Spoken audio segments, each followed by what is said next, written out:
जी सामने इकराम अस्सलाम वालेकुम। मस एफ एम 103 मुल्तान का लाइव स्टूडियो में आपके साथ आपका मेज़बान इसरार चौधरी। कैसी हैं जनाब, आप खैरियत से हैं? ठीक ठाक तबीयत सेहत मिजाज कैसा है आपका? जी सामने इकराम, हर जुमेरात को हम 3 से 4 आपके साथ हुआ करते हैं और स्पेशल प्रोग्राम लेकर आते हैं मेडिकल मैटर्स, जिसके लिए ताउन हासिल होता है मुख्तार शेख हॉस्पिटल वालों का। हमेशा एक पर्सनालिटी हमारे साथ होती है और अपने शोबे के माहिर डॉक्टर हमारे साथ होते हैं जो आपकी सेहत बारे बात करते हैं और आपकी प्रॉब्लम्स का सल्यूशन बताते हैं। सो जी, आज की जो सिटिंग है, आज का जो हम प्रोग्राम करने जा रहे हैं और वो इमरजेंसी एंड एक्यूट केयर के हवाले से है, क्योंकि इमरजेंसी किसी भी वक्त हो सकती है और किसी के साथ भी हो सकती है।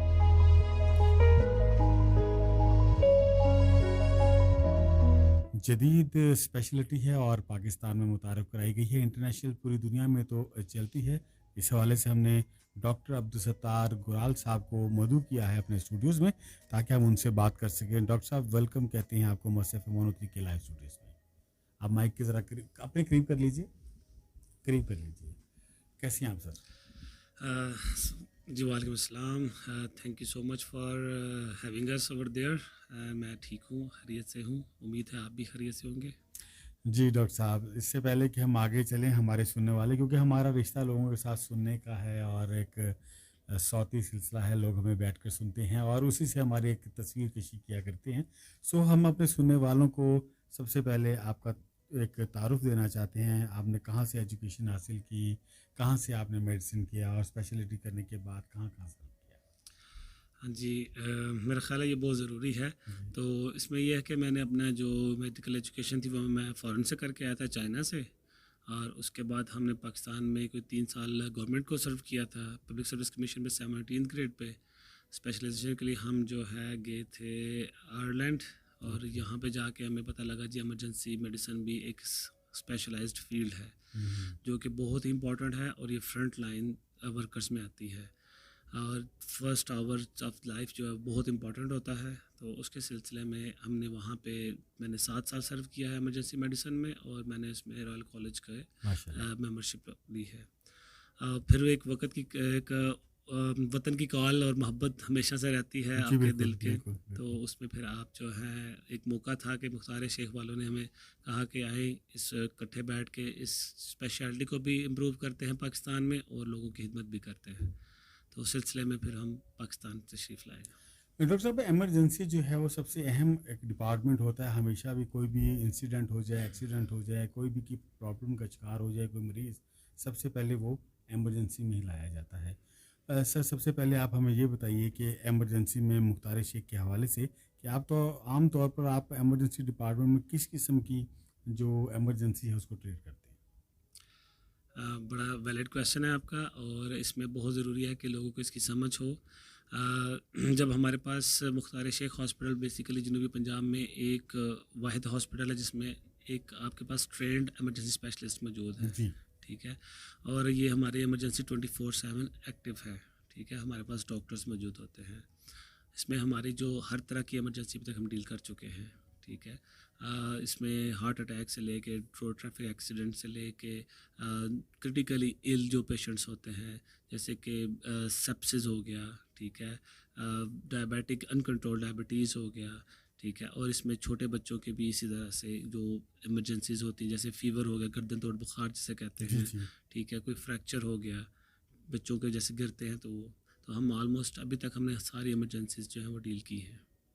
डॉक्टर साहब, जब मरीज़ इमरजेंसी डिपार्टमेंट में आता है तो क्या तरजीहात होती हैं? सबसे पहले किस मरीज़ को तरजीहन चेक किया जाता है कि आप समझते हैं कि ये इमरजेंसी है? इसमें जो है ये एक नई चीज़ है पाकिस्तान के लिए, इसे कहते हैं ट्रायाज सिस्टम। हम्म। ट्रायाज सिस्टम हमने अप्लाई किया है यहाँ पे। उसके ऊपर हमें पेशेंट की क्रिटिकलिटी जो है ना वो असेस करते हैं विद इन 5 मिनट्स। जी जी।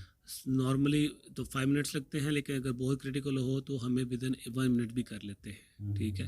फिर उसके हिसाब से पेशेंट को ट्रीटमेंट प्रोवाइड किया जाता है कि ये पेशेंट है, ये इस कैटेगरी का है, तो इसको डॉक्टर जो है उसी वक्त देखेगा। जी जी। और ये इस कैटेगरी का है तो ये पेशेंट 30 मिनट्स तक वेट कर सकता है, ठीक है। और ये इस कैटेगरी का है जिसको हम ट्रायज में P3 कैटेगरी कहते हैं, तो ये पेशेंट 1 घंटे से 2 घंटे वेट कर सकता है, सेफ्टी है। और अगर एक और कैटेगरी आती है जिसको हम P4 कहते हैं, अगर वो P4 में फॉल कर रहा है तो उसको हम 3 घंटे तक वेट कर सकता है वो पेशेंट। यानी कि आप सबसे पहले जो ज़्यादा इमरजेंसी है उसको ट्रीट कर सकें। ऐसा ही होता है कि यही असल में लोगों को अभी तक जो हमें डिफ़िकल्टी हो रही है वो यही है कि P4 कैटेगरी के जो पेशेंट्स होते हैं वो कहते हैं हमें पहले ट्रीट किया जाए, हालांकि उनको इमरजेंसी उतनी इमरजेंसी नहीं होती जितने कि उनके साथ बेड पे किसी को ज़रूरत है उसी वक्त ट्रीटमेंट लेने की और असेसमेंट करने की।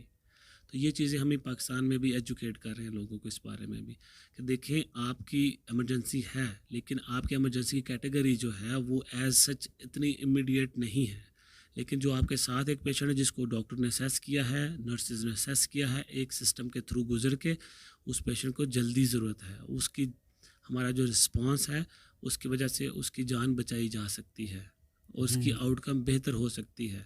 जी डॉक्टर साहब, यहीं से सिलसिला गुफ्तगू जोड़ेंगे जहाँ से ये मुनक़ता हो रहा है। हमें एक छोटी सी कमर्शियल ब्रेक की जानिब जाना है क्योंकि ये भी है पार्ट है जी हमारे सर्विसेज का।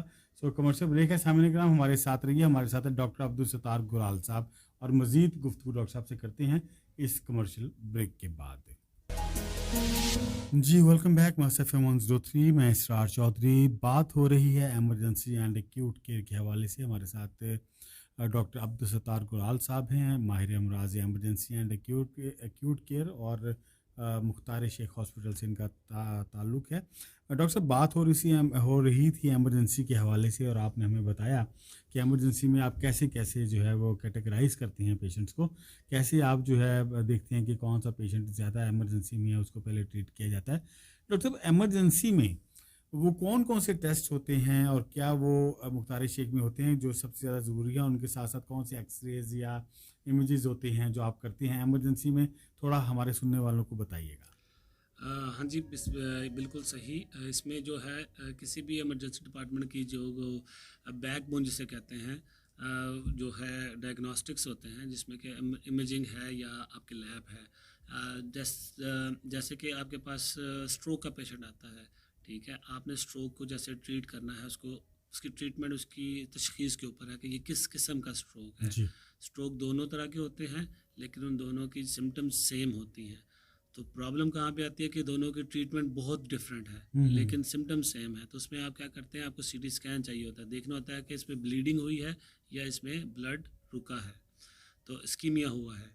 उस हिसाब से हमारे पास 24/7 जो है डायग्नोस्टिकली जो है CT स्कैन मौजूद है, MRI मौजूद है, एक्सरेज मौजूद हैं और हमारे पास तमाम ब्लड स्लैब्स भी 24/7 मौजूद होती हैं। और ये बिल्कुल एक्यूरेटली एक टाइमली मैनर जो है उसके ऊपर हमें रिपोर्ट करते हैं, जिसके मुताबिक हमारे लिए तशख़ीस का अमल आसान हो जाता है और एक्यूरेट हो जाता है, जिससे मरीज़ को बहुत ही ज़्यादा फ़ायदा होता है क्योंकि उससे हम उसके ट्रीटमेंट प्लान आराम से बना सकते हैं और अकॉर्डिंग टू द काज बना सकते हैं।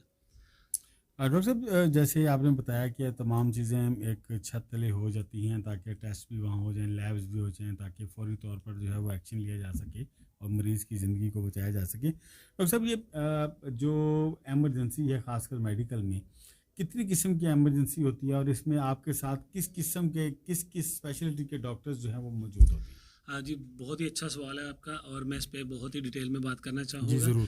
जो इमरजेंसी डिपार्टमेंट बेसिकली यही होता है कि आपने बेसिकली फर्स्ट आवर जो है वो क्या रिस्पॉन्ड करना है किसी भी बीमारी को या किसी भी ट्रॉमा को, ठीक है। जिससे कि आप देखें हमारे पास इमरजेंसी में आप कोई सी भी we deal all sort of emergencies. Ji. It can start from let's say minor thing के आपके बच्चे के नाक में कोई मोती चला गया है, कान में मोती चला गया है, ये basically it's an emergency for the parents as well. और ये foreign body can harm the child or anybody vigorously if we don't retract it on time, hmm. ठीक है। अगर ये थोड़ा ज़्यादा अंदर चली जाए तो ये फिजियोलॉजिकली जो स्ट्रक्चर्स है उसको तो ख़राब कर सकती है। इसी तरह से यहाँ से लेके हम हार्ट अटैक, स्ट्रोक, वही बात है कि हमारे पास जितने भी डायबिटीज़ के पेशेंट्स आते हैं, जैसे कि एक डायबिटिक कंडीशन होती है जिसमें ब्लड शुगर लेवल्स बहुत ज़्यादा हो जाता है और पेशेंट का जो है एसिडोसिस डेवलप हो जाता है, ठीक है। और इसको भी जो है आपने ट्रीटमेंट अर्जेंट बेसिस पे करनी होती है। तो हमारे पास तशख़ीसी अमाल से गुजार के एक डायग्नोसिस बनता है, फिर हम जो डायग्नोसिस होता है उसके मुताबिक हमारे पास सारी स्पेशलिटीज़ इन टच होती हैं। हम उनके साथ उसी वक्त कांटेक्ट करते हैं, कम्युनिकेट करते हैं, और वो मोस्ट ऑफ द टाइम क्या होता है कि वो स्पेशलिटीज़ वहीं पे आके देखती हैं। समटाइम्स अगर एक पेशेंट का एडमिशन पक्का है और ट्रीटमेंट स्टार्ट सही हुआ है तो वो फिर उन्हें एडमिट करके वहीं से फिर आगे कंटिन्यू ट्रीटमेंट करती हैं। इसमें हमारे पास सारी जैसे स्ट्रोक, जैसे न्यूरोलॉजी है हमारे पास, हमारे पास कार्डियो की हमारे पास नई जो स्पेशलिटी हम शुरू कर रहे हैं वो कार्डियोलॉजिस्ट की है, जैसे कैथ लैब जिसे कहते हैं। जी जी। कार्डियोलॉजिस्ट हमारे पास ऑन कॉल 24/7 होते हैं। हमारे पास वर्ल्ड्स बेस्ट गैस्ट्रोएंटरोलॉजिस्ट हैं, ठीक है। हमारे पास पल्मोनोलॉजिस्ट है, इंटेंसिविस्ट है, हमारे पास सर्जन्स हैं, ठीक है। ये सारे हमारे पास ऑन पैनल होते हैं। गायनी ऑब्स हैं, ये सारे ऑन पैनल होते हैं। जिसकी भी हमें ज़रूरत पड़ती है, यही हमारी स्पेशलिटी है कि हमने पेशेंट को असेस करना है, उसको सेव करना है और वहाँ से मतलब का स्पेशलिस्ट डॉक्टर को ऑन बोर्ड करना ऑन बोर्ड करना है कि हमने इनको यहाँ तक सेव कर लिया है और इससे आगे आपका काम शुरू होता है। अच्छा डॉक्टर साहब, ये बताइएगा, खासकर जब अब हॉस्पिटल्स में, प्राइवेट हॉस्पिटल में, सरकारियों में एक रवैया है जिसकी हमारी आवाम शिकायत करती है, वो हमेशा ये होती है कि जब एक पेशेंट को एमरजेंसी में ले जाया जाता है तो उनके लवाहिकीन का खासे परेशान होते हैं, जिनका बाद में कहना होता है कि हमें चीज़ों का सही पता नहीं था। आपने क्या एक पैरामीटर्स बनाए हैं, क्या एसओपीज़ हैं कि आप कैसे काउंसलिंग करते हैं लवाहिकीन की और कैसे उनको बताते हैं कि उनके पेशेंट की कंडीशन कैसी है? अगेन ये भी एक बहुत ही अच्छा सवाल हुआ और इसके ऊपर ये है कि हमारे पास ट्रेनिंग का ये हिस्सा होता है कि how to communicate and counsel with the patients and their relatives, ठीक है। इसके लिए जो बुखार शेख है, अगर आप कभी सर्वे भी करें तो जितने भी हमारे पेशेंट्स आते हैं they are very happy about it, the way we treat and the way we communicate with them. So होता यह है कि पिछले हमारे पास एक स्पेशल काउंसलिंग रूम होता है, ठीक है। उसमें हम पहले एक पेशेंट को असेस करते हैं, उसकी डायग्नोसिस बनाते हैं, प्रोग्नोसिस बनाते हैं, फिर उसके बाद हम फैमिली के साथ बैठते हैं, उनको प्रॉपरली डिटेल में उनसे बातचीत चलती है, उनको फुली इन्फॉर्म किया जाता है। जितनी इन्फॉर्मेशन एक डॉक्टर को होती है उससे ज़्यादा इन्फॉर्मेशन पेशेंट्स को डिलीवर की जाती है, ठीक है। उनको तमाम उनके जो एंगल्स होते हैं कि इसको ये कर सकते हैं, हम इस तरह से कर सकते हैं, ये ऑप्शंस हैं, ये करेंगे तो ये फ़ायदा है, ये नहीं करेंगे तो ये नुकसान है। उनको तमाम नुकसानात और फ़ायदे बता दिए जाते हैं। उनको तमाम किस्म की जो आउटकम हो सकती है पॉसिबल हॉस्पिटल में अर्जेंट केयर के ऊपर वो बता दी जाती है। फिर उनसे मिल के एक डिसीजन लिया जाता है कि आप बताएं अब आपके पेशेंट के लिए कौन सा डिसीजन बेहतर है जो आप बता सकते हैं हमें। फिर हम उनसे मिल के जो भी डिसीजन होता है वो लेते हैं और उनके कंसर्न से इलाज किया जाता है। उनके कंसर्न से इलाज किया जाता है। और जी डॉक्टर साहब, एमरजेंसी की बात जब आती है और सबसे ज़्यादा अब जो है ना हॉस्पिटल्स जो हैं वो उनको प्रेफर किया जाता है और मुख्तार शेख को भी इसीलिए लोग बहुत ज़्यादा प्रेफर करते हैं कि पेन मैनेजमेंट बहुत अच्छी है। ये पेन मैनेजमेंट के लिए आप लोग क्या करते हैं? ये बहुत ज़रूरी है। देखें, जब भी आपके पास कोई फैमिली या कोई पेशेंट आता है वो पेन में है तो पेन से anxiety level overall the family, overall the patient बहुत ज़्यादा इंक्रीज़ हो जाता है। उसको आउटकम उसका क्या होता है कि सबसे पहले इमरजेंसी जो ट्रेनिंग होती है उसमें एक चीज़ होती है जिसे कहते हैं पेन मैनेजमेंट स्टेप लैडर, ठीक है।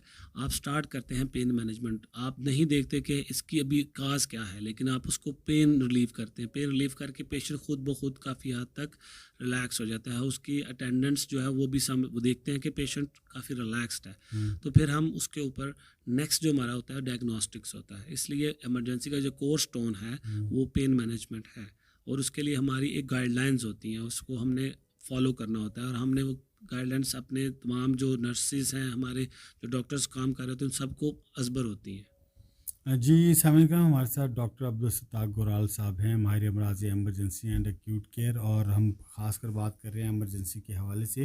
डॉक्टर साहब, ये बताइए कि एमरजेंसी में आप अपने पेशेंट को सिक्योर कैसे रखते हैं, मतलब उसकी हिफाजत कैसे करते हैं, ख़ासकर जो इन्फेक्शंस हो जाते हैं उनसे, जो बहुत ज़्यादा कॉमन होते हैं हॉस्पिटल्स में?